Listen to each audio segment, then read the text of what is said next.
شیر اور الو کی کہانی۔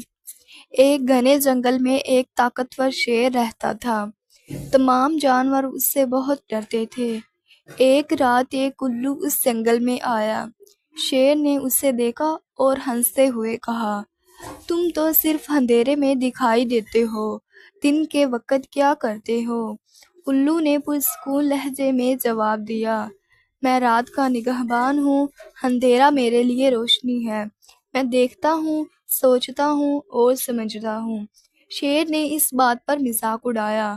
الو نے کہا، طاقت سے زیادہ علم اہم ہوتا ہے، وقت آنے پر تمہیں میری بات یاد آئے گی۔ چند دن بعد ایک شکاری نے جنگل میں جال بچھایا۔ دن کے وقت سب جانور چھپ گئے، لیکن رات میں الو نے شیر کو جال میں پھنسا ہوا دیکھا۔ الو نے فوراً دوسرے جانوروں کو جگایا اور سب نے مل کر شیر کو آزاد کیا۔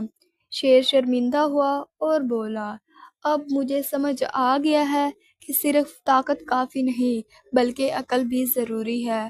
اس دن کے بعد شیر اور الو اچھے دوست بن گئے۔ یہ کہانی ہمیں سکھاتی ہے کہ ہر کسی میں کوئی نہ کوئی خوبی ضرور ہوتی ہے اور وقت پر عقل کا استعمال کامیابی دلاتا ہے۔